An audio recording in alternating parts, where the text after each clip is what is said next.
Ihan hanbada masi mafam si lengsin miraba mayambo ay nahan na kuramjari. Respected Sri Ajay Kumar Bhallaji, Honorable Governor of Manipur, Honorable Justice B.R. Gawai, Judge Supreme Court of India and also the Chairperson of the NALSA, Honorable Justice Bikram Nath, Honorable Justice M.M. Sundres, Honorable Justice K.B. Vishwanathan, Judges of the Supreme Court of India, and Sri Arjun Ram Meghwal ji, Honorable Minister of State, Ministry of Law and Justice, Honorable Justice D. Krishna Kumar, Chief Justice High Court of Manipur, and other brother judges A. Bimol Singh, A. Guneshwar Sharma, and Sister Justice Golmei Gaiful Silu, Learned Advocate General of Manipur, Sri Lenin Hijam, Sri Brajbihari Singh, Chairman, Bar Council of Manipur, Sri Nirmal Chand Singh, President, High Court Bar Association of Manipur, Sri P. Tomcha Meite, President, All Manipur Bar Association, and all the dignitaries of the dais, respected senior advocates, lawyers, and all the attendees. It is indeed a matter of privilege that I am able to take part in this important function on the completion of 12 years of the foundation of Manipur High Court. Just so we have seen the report also and the speech of the Chief Justice, the enormous advancement made in various aspects of Manipur High Court. Yes, in fact, today's function is a restatement of the rich tradition of the legal and judicial history of Manipur. Everybody has spoken of the rich tradition during the king's time and also post-independence. When Manipur became the Parsi state, the main High Court, equivalent of High Court, was the Court of Judicial Commissioner, which used to sit in Imphal and Tripura, the two states which look up to Tripura and the Manipur state, Parsi states.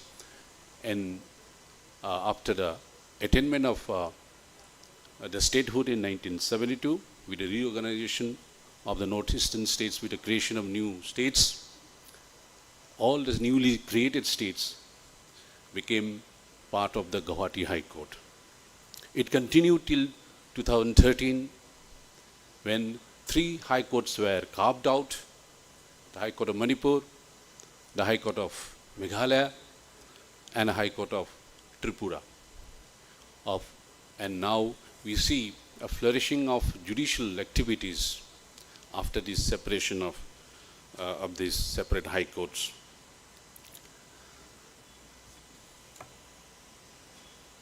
From the beginning of the establishment of the High Court of Manipur, I have been fortunate to be part of this. Honorable Justice Sapreji was the first Chief Justice, and two of us, we were given the responsibility. And the first thing which came in our mind was how to make this state all-inclusive. As we all know, Manipur consists of several communities speaking different languages, practicing different faiths. But being a small state, you have limited posts.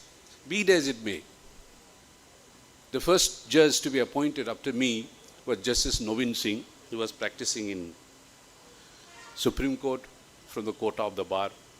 When the quota of the bench came, myself and at that time, the Chief Justice had changed.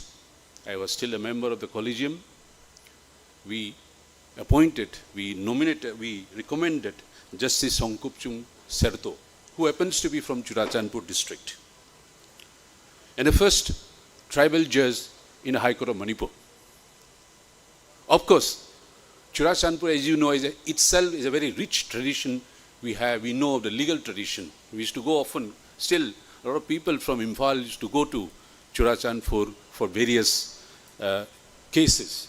But Churachandpur itself was a very kind of vibrant, it had a vibrant community. In fact, we have heard Justice Tilenthang Waifei. who became the first who became the Advocate General of Mizoram, then later on made the judge of the Guwahati High Court, deed and judge. So we have seen Churachandpur's contribution to the legal system and judiciary has been immense. Apart from producing large number of lawyers, they have also produced two eminent judges of the High Court.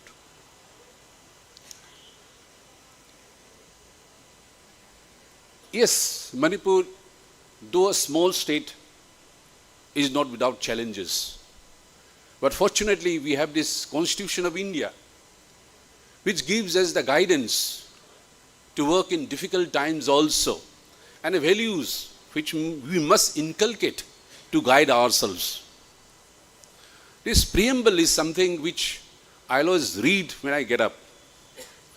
It gives you the sense of the gravity of the responsibility which has been cast upon the judges.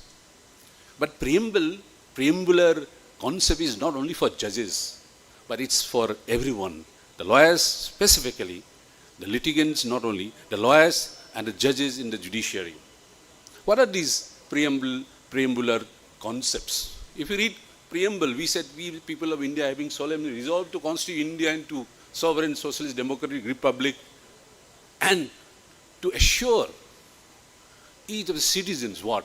Justice, political, social, economic, political, liberty of thought, expression, faith, belief and worship,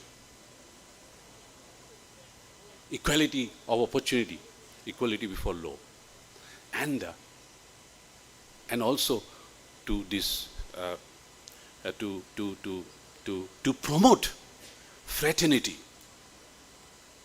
assuring the dignity of the individuals and the unity and integrity of the nation. These thoughts must not only be the monopoly of the judges, but it must be the thought of the legal fraternity and entire the citizens. Then when we are able to imbibe these constitutional values, I'm sure any amount of difficult situations we will be able to overcome. As mentioned by Honorable Minister Ji also, this four strength we have India. Just imagine today, as we stand today in front of the globe, how many countries in this world today can afford to claim, especially those countries who are born after the Second World War, having such a thriving democratic institutions, imbibed with the rule of law. And I feel privileged to be part of this country, great country, that we have been able to stay in such a stable condition, nation, a great nation with rich heritage and traditions. I realized that much more when I went to Jammu and Kashmir also, the challenges faced by this country, in spite of the onslaught by inimical forces, blatantly supporting secessionist forces. That is not the situation in Manipur. We all can sit together and we must have the sense of empathy, sympathy, fraternity. And we must overcome, and we shall overcome. I'm sure, I'm optimistic. There was so much of hope, enthusiasm when honorable judges had visited, the colleagues had visited in Churachandpur. So much of hope. There in Bishnupur also. What?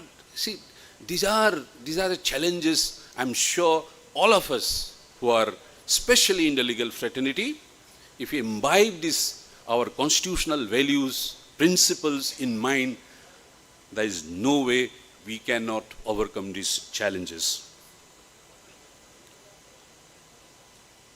Yes, 2013, I remember, Manipur has been always a problem because of the geographical distances. I am so happy that the E-Committee of the High Court has done tremendous work in this field. How do we go to None? How do we go to Tamenglong? So remote areas, in normal times also. Difficult. And another problem which I faced at that time, still I don't know what is the improvement. about the connectivity. I used to remember Justice Lokur used to ring up from Supreme Court. Koteshwar, what has happened to your updation? Your data is not updated in NJDG, National Judicial Data Grid. I've asked, what is the problem? When I asked, sir, there is no internet. So what they do is that they would upload, they go to the DC's office. DC's office fortunately have this linkage, all the time availability. So they would go to DC's office and get it uploaded. That's what the challenges we face. I'm sure things must have improved much more. With the introduction of virtual court, which is another transformative the step of the Indian judiciary, that it has really made the sense of access to justice really meaningful. There are so many things I wish to talk, being part of this judiciary here, but time constraints would prevent me. I will have another occasion to say. But I have a few words to my young junior colleagues, especially in the legal fraternity, among the lawyers. This profession, the gestation period of this profession is very long. Nothing but hard work, nothing but sincerity. And I can assure you, your hard work, your sincerity will be recognized. See, coming from Manipur, people were surprised. You are coming from such a tiny place, you have been able to reach Supreme Court. I must give credit to all those well-wishers who have recognized. See, they can see, they can feel. Don't be left out because you are staying in a far-off place in Manipur. Continue your work with diligently sincerity. It will be recognized. Hard work always pays. There is no shortcut to success, especially in this profession. And I tell you, being part of this country is great. I had the benefit and advantage of visiting so many states in this country. Tamil Nadu, such a rich, vibrant state, for example. You go to the east, west, every state, every region is so rich and vibrant. And it's so wonderful to be part of this great country. And we must do everything to strengthen this nation. We must not do anything which will weaken this country, a great country.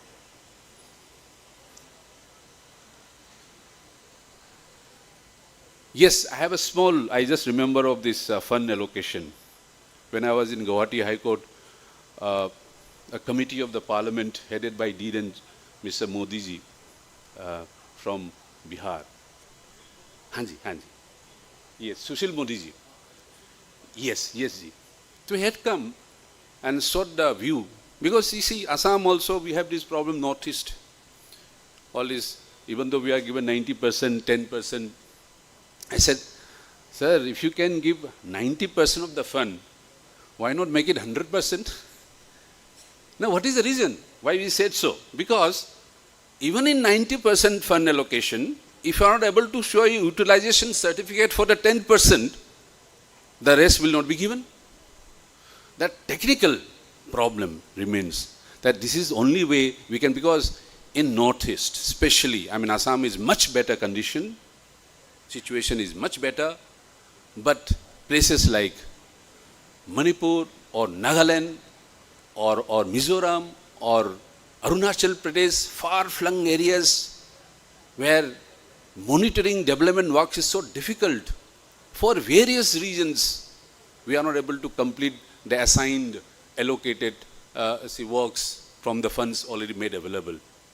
I am told that the government of India is looking into that especially for the northeastern states.